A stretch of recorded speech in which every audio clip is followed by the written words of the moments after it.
Next हमारे pass on upgrade वाला method है। तो ऑन अपग्रेड में हम लोग क्या कहते हैं कि हमें फॉर एग्ज़ाम्पल एक नया चाहिए था, एक नई फील्ड चाहिए, तो वो ऑन अपग्रेड में हम लगा देंगे। अगर फॉर एग्ज़ाम्पल एंड्रॉयड वर्जन 5 से लेकर 7 तक हम लोग कहते हैं कि वर्जन 1 चले, और हम लोग कहते हैं एंड्रॉयड वर्जन 8 से लेकर 12 तक जो है वो हमारा वर्जन 2 चले, तो ऊपर हम लोग वर्जन डिफ़ाइन कर देते हैं यहाँ पर ही ना। तो डेटाबेस का वर्जन 2 है। अब यहाँ पर हम लोग जब टेबल बनाएंगे ना, ये एक नई क्लास बनाएंगे, उसके अंदर नया टेबल होगा। तो ये हम लोगों ने बना दिया। तो उसके अंदर अब हम लोगों ने एक नई फील्ड भी ऐड कर दी है। जैसे पहले फील्ड्स ऐड की थी, अब हम लोगों ने एक नई फील्ड भी ऐड कर दी है। तो ये हो गया हमारा एक नया टेबल बन गया है। अब इस टेबल को क्रिएट करने के दो तरीके हैं।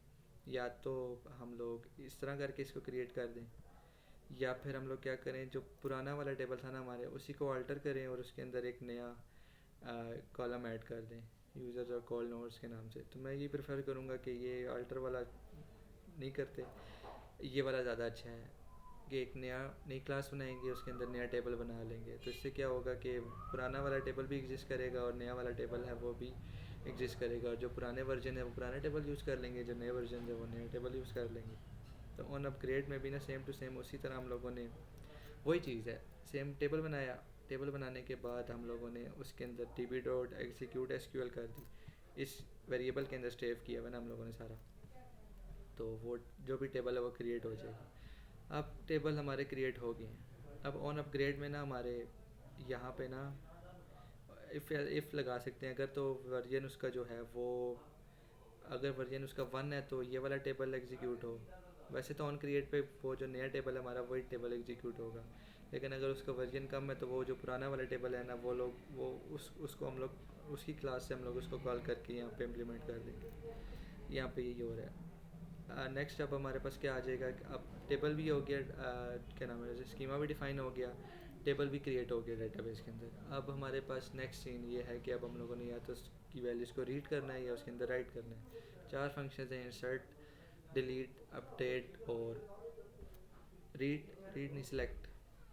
तो अब उनको अगर हम लोगों ने यूज़ करना है ना, तो उनके सारे मेथड्स होंगे। एक पब्लिक इंसर्ट के नाम से, पब्लिक अपग्रेड अपडेट के नाम से, पब्लिक सिलेक्ट के नाम से, इस तरह करके जो भी तीन या चारों वैल्यूज़ हैं ना वो होंगे, हमारे पास मेथड्स होंगे। उसके अंदर हम लोगों ने करना क्या है, सिर्फ टेबल का नाम पास करना है और जो उसकी वैल्यूज़ है ना वो पास करनी है। यहाँ पे क्या हो रहा है, इसको करने के लिए ना हमें कर्सर की ज़रूरत होती है। ये होगा तो हमारा चलेगा। ये मैं बताता हूँ कैसे करना है। अब इसको इजी वे में हम लोग इस तरह करेंगे कि अब हम लोगों ने ना वो बना लिया सब कुछ, जो भी क्लासेस वगैरह थी ना हमारी, ये सब कुछ हो गया हमारा। अब हम लोग यहाँ पे क्या करेंगे कि ये हम लोग ये वाला क्या कहते हैं, कोई भी वैल्यूज़ है, अगर हम लोगों ने वैल्यूज़ यूज़र से लेनी है तो एडिट टेक्स्ट हमारे होंगे, उनमें से गेट स्ट्रिंग कर लेंगे। Like string name is equal to, for example एक टेक्स्ट फील्ड है हमारी, उसका नाम है name, name dot get text dot to string. ये करेंगे तो क्या होगा, अब नेम के अंदर जो भी हम लोगों ने उस स्ट्रिंग के अंदर नेम डाला हुआ था ना, वो आ जाएगा हमारा। और नेम के अलावा अब आथर भी हमें चाहिए था, तो आथर भी आ जाएगा। आथर के नाम से ही अगर हम लोगों ने उसको नाम दिया हुआ gate text dot to string, ये हो गया। अब इस ये दो वैल्यूज़ हमारे पास आ गए। अब इस इन वैल्यूज़ को हम लोगों ने डेटाबेस के अंदर डालना है, तो वो हम लोग इस तरह करके डालते हैं यहाँ पर। ये जो है ना हमारा एक डेटाबेस, हम लोग डेटाबेस का वेरिएबल क्रिएट करते हैं एसक्यूएल लाइट से। SQLite database D B is equal to D B helper, ये जो भी है यहाँ पे सिर्फ लिख देना गेट राइटेबल डेटाबेस, क्योंकि राइट कर रहे हैं इसके अंदर। एक डेटाबेस का हम लोगों ने बना लिया। तो अब इस डेटाबेस के अंदर हम लोगों ने वैल्यूज़ पुट करनी है। तो content values, values equal to new content values, सारी बात है, कंटेंट वैल्यूज़ ये नाम रटे वाली है। वैल्यूज़ डॉट पुट, अब पुट किस में करनी है हम लोगों ने, पुट हम लोग कर रहे हैं बुक्स टाइटल के अंदर। जो बुक्स टाइटल वाला, जो बुक्स का हम लोगों ने बनाया था ना शुरू में, वो बुक्स डॉट कॉल टाइटल में हम लोगों ने नेम डाल दिया, ये जो नेम यहाँ से आया है, और इसी के नीचे हम लोगों ने बुक्स का जो है ऑथर वाला सेक्शन, ऑथर वाला कॉलम, उसमें हम लोगों ने ऑथर डाल दिया। यूँ करके डालेंगे। अब हम लोग किस टेबल में ये वैल्यूज़ डालेंगे, तो वो क्या होगा, यहाँ पर db डॉट इंसर्ट, ये जो db बनाया था ना हम लोगों ने, यहाँ पे db डॉट इंसर्ट किस में कर रहे हैं, बुक्स डॉट टेबल नेम। अब ये table name call title author values कहाँ से आ रही हैं, ये जो शुरू में हम लोगों ने स्कीमा डिफ़ाइन करने से पहले नहीं बनाई थी वैल्यूज़, ये वाली,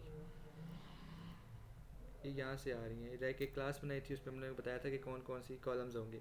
3 कॉलम्स होंगे, बुक, ये एक टेबल का नाम होगा और 2 उसके कॉलम्स होंगे, एक टाइटल और ऑथर, और आईडी खुद ही आ जाएगी। तो यहाँ पे बनाने के बाद हम लोगों ने क्या किया था, नेक्स्ट फिर स्कीमा बनाया था। स्कीमा को हम लोगों ने ऑन क्रिएट के अंदर बनाया, ऑन क्रिएट के अंदर बनाने के बाद उसको क्यूरी से एग्जीक्यूट कर दिया। ये हो गया। अगर हम लोगों को एक और वैल्यू चाहिए, अपडेट के अंदर हम लोग कर देंगे। देखिए एक नया टेबल बनाया और उसको ऑन अपग्रेड के अंदर हम लोगों ने लिख दिया। अब उसको हम लोगों ने ऑन अपग्रेड के अंदर कॉल भी कर देना इस तरह करके। और यहाँ पे हम लोग क्या कर देंगे कि अगर तो उसका वर्जन देख लेंगे, कौन से वाला वर्जन हमें चाहिए। ये हो गया। नेक्स्ट हम लोग क्या करेंगे, अब इंसर्ट करना है, तो इंसर्ट करने का आसान सा तरीका है कि हम लोग यहाँ पर एक जो अपनी मेन एक्जाम्पल की क्लास है हमारी, उसके अंदर हम लोगों ने ये चीज़ करनी है कि यहाँ पे ये सीन है कि हम लोग एक डेटाबेस का बनाते हैं, वेरिएबल ऑब्जेक्ट बनाते हैं। अब उस ऑब्जेक्ट के अंदर हम लोगों ने कौन से डेटाबेस और कौन सी वैल्यूज़ पास करनी है, तो वो हम लोग यहाँ पे डिफ़ाइन कर देते हैं कि ये वैल्यूज़ हैं 2, नेम और ऑथर की, ये डेटाबेस के अंदर डाल दो। कि डेटाबेस, जो भी डेटाबेस है ना हमारा, like table name, like books का जो टेबल है उसके अंदर ये वैल्यूज़ पुट कर दो। बस ये सीन है इसके अंदर। अब सारा डेटाबेस का रिकॉर्ड जो है वो रीड करना है हम लोगों ने, तो रीड कैसे करेंगे, सेम उसी तरह ही है कि हम लोग एक डेटाबेस का ऑब्जेक्ट बनाएंगे और डेटाबेस के ऑब्जेक्ट के अंदर हम लोग बता देंगे कि हमें कौन कौन से कॉलम्स चाहिए। लाइक हमें बुक की आईडी चाहिए, बुक का टाइटल चाहिए और बुक के ऑथर चाहिए, ये 3 चीज़ें चाहिए हमें। तो हम लोग क्या करेंगे, यहाँ पर डेटाबेस का जो चाहिए ना हमें, गेट डेटाबेस वैल्यूज़ कैसे हमारे पास आ जाएंगी, वो इस तरह आएंगी, कर्सर। अब वैल्यूज़ गेट करने के लिए हम कर्सर यूज़ करते हैं, db.query। अब इसके अंदर हम पास क्या करेंगे, बुक्स.टेबल नेम, कौन सा टेबल और उसके कौन से कॉलम्स, ये 2 चीज़ें हम लोग पास करते हैं बस। ये आगे जो नल लिखा हुआ है इसको हम लोग इग्नोर कर सकते हैं। तो इसमें हो क्या रहा है कि डेटाबेस की वैल्यूज़ कैसे आएंगी कि उसको टेबल नेम देंगे और उसके कॉलम्स देंगे। कॉलम्स हम लोग यहाँ पे डिफ़ाइन कर देते हैं, कॉलम्स इज़ इक्वल टू हमें लाइक बुक्स की आईडी चाहिए, बुक्स डॉट कॉल टाइटल चाहिए, वही ऊपर जो वैल्यूज़ हम लोगों ने डिफ़ाइन की थी, बुक्स डॉट कॉल ऑथर। ये जो टेबल के ऊपर जो टेबल के क्या कहते हैं, कॉलम्स के नाम होते हैं ना, वो हम लोग यहाँ पे कॉलम्स के अंदर पास कर दीजिए। ये 3 हमें चाहिए records.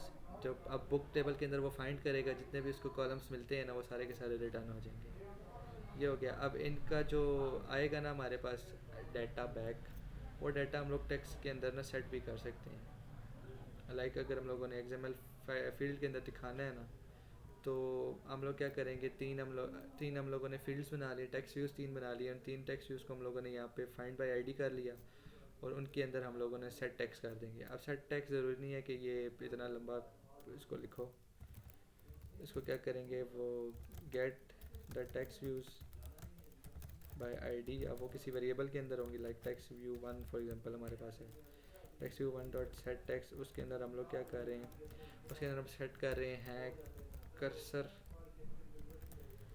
Dot books name, books dot call name. सही हो गया। अब जो भी कॉलम नेम, ये जो कॉलम नेम होगा ना हमारे पास, ये जो सॉरी टाइटल नेम नहीं है, टाइटल है। अब जो भी टाइटल रिटर्न हुआ था ना हमारे पास, वो इस वाली के अंदर सेट हो जाएगा हमारा टेक्स्ट व्यू 1 के अंदर। और इसी तरह करके हम दोनों जो बाकी जो टेक्स्ट व्यूज़ हैं उसके अंदर हम लोग आईडी भी सेट कर देंगे और ऑथर भी सेट कर देंगे, तो हमारे पास इजीली डाटा रिट्रीव हो गया। तो डाटा रीड भी हो गया हमारे पास, डाटा राइट भी हो गया। अब डाटा अपडेट और डाटा डिलीट रह गया। तो डाटा अब इनके ऊपर सेट ऑन क्लिक लिसनर भी लगाने हैं, तो वो भी हम लोग लगा सकते हैं। तो वो किस तरह लगाएंगे, obviously set on click listener लगा दिए, जिसके ऊपर भी लगाएंगे ना वही हमारे पास उसका डाटा सारा पहले से ही आ जाता है। तो इंटेंट्स वगैरह ये इतने इम्पोर्टेंट नहीं है। उसके बाद डिलीट रिकॉर्ड है, डिलीट रिकॉर्ड भी उसी तरह करेंगे हम लोग। क्या करेंगे, डीबी का ऑब्जेक्ट बनाया, वहाँ पर हम लोगों ने स्ट्रिंग्स बना ली कि कौन सा डीबी है वो रिकॉर्ड, कौन सा वाला रो डिलीट करनी है, तो डीबी डॉट डिलीट, उसके अंदर हम लोग टेबल का नाम दे देंगे और वेयर क्लॉज लगा देंगे। यहाँ पे क्या कर रहे हैं हम लोग, वेयर क्लॉज दे दी, इसके अंदर वेयर में क्या आ रहा है, books dot I D is equal to जो भी आई डी है। तो वेयर क्लॉज ये इस तरह करके हो रहा है, डिलीट डीबी डॉट डिलीट, अब फॉर एग्जांपल टेबल का नाम है बुक्स डॉट टेबल नेम। अब बजाय इसके कि हम लोग इसको डायनामिकली, जैसे यहाँ पर वेयर क्लॉज से लिखा हुआ है, हम लोग क्या करेंगे, यहाँ पे इसको दे देते हैं वेयर टेबल नहीं, where book dot I D is equal to 5। इस तरह करके देंगे ना, तो जो बुक आई डी 5 है वो डिलीट हो जाएगी। तो यहाँ पर क्या हो रहा है, वेयर क्लॉज हम लोगों ने एक स्ट्रिंग के अंदर डाल दी है कि where book dot I D is equal to जो भी आई डी है। तो यहाँ पे हम लोग वेयर क्लास को स्ट्रिंग में डाल के उसको ऑब्जेक्ट से किया, या तो स्ट्रिंग में डाल दो या डायरेक्टली लिख दो, दोनों एक ही बात है। ये डिलीट हो गया। और अपडेट करना है तो अपडेट का भी सेम वही है। यहाँ पर हम लोग क्या करेंगे, D B dot update, table का नाम दिया, जो वैल्यूज़ अपडेट करनी है वो यहाँ पर हम लोगों ने लिख दी, वही जिस तरह इंसर्ट करते हैं ना उसी तरह वैल्यूज़ लिख दी, और बस ये सीन है। अब दोबारा ओवरव्यू दे देता हूँ यहाँ पर कि सबसे पहले हम लोग क्या करते हैं, इसकी ना सिर्फ थ्योरी आनी चाहिए। दो चीज़ें हमारे पास, गेट शेयर प्रेफरेंसेस और share preferences. Get share preferences में क्या होता है हमारे पास कि फाइलिंग होती है, फाइलिंग में हम लोग इस तरह करके डाटा इंसर्ट करते हैं और इस तरह करके डाटा रिट्रीव करते हैं। नेक्स्ट हमारे पास एसक्यूएल लाइट है। एसक्यूएल लाइट में हमारे पास क्या होता है, हम लोग सबसे पहले स्कीमा डिफाइन करते हैं। स्कीमा डिफाइन करने के बाद हमारे पास एसक्यूएल हेल्पर जो है ना फंक्शन, एसक्यूएल लाइट है ओपन हेल्पर, ये हमें दो फंक्शंस प्रोवाइड करता है, ऑन क्रिएट और ऑन अपग्रेड। ऑन क्रिएट में हम लोग स्कीमा डिफाइन करते हैं, वो जो इस तरह करके प्राइवेट स्टैटिक फाइनल एक वेरिएबल के अंदर हम लोग वो टेबल बना देते हैं। टेबल बन गया हमारा, टेबल बनाने के बाद हम लोगों ने उसी के अंदर ना इसको एग्जीक्यूट करना है। तो ये ऑन क्रिएट के अंदर दो हमारे पास चीज़ें होंगी, ये हो गया। नेक्स्ट हम लोगों ने क्या करना होता है कि ऑन अपग्रेड हमारे पास होता है एक। ऑन अपग्रेड में क्या होता है, हमारे पास दोबारा से टेबल बना है, उसके अंदर एक नया कॉलम डाल दिया। अब उस नए कॉलम को हम लोग क्या करते हैं कि अगर तो उसका वर्जन 0 से लेस है तो हम लोग पहला वाला टेबल एग्जीक्यूट कर देंगे, एसक्यूएल डॉट एग्जीक्यूट क्या करेंगे हम लोग, जो पहला वाला टेबल है। और अगर उसका वर्जन ग्रेटर देन 2 है तो जो नया टेबल बनाया है वो वाला एग्जीक्यूट कर देंगे। ये ऑन क्रिएट में हम लोग ये फाइल्स लगा देंगे। और अपग्रेड के अंदर हम लोग क्या करेंगे, अपग्रेड के अंदर ऑन क्रिएट नहीं है, ऑन अपग्रेड के अंदर एक नया टेबल होगा, उसके अंदर नई एक कॉलम नया होगा। अब यहाँ पर ये दो चीज़ें करने के बाद हमारे पास क्या रह जाता है, या तो इंसर्ट करना है, अपडेट करना है, डिलीट करना है, रीड करना है। तो ये चीज़ें हम लोग इस तरह करते हैं कि एसक्यूएल लाइट डेटाबेस का ऑब्जेक्ट बनाया, अब उसके अंदर हम लोगों ने वैल्यूज़ डाल दी और उसको इंसर्ट कर दिया, डीबी डॉट इंसर्ट टेबल का नाम और वैल्यूज़, बस। अब डेटाबेस से गेट करना है तो कॉलम से गेट करेंगे, टेबल का नाम और कॉलम्स।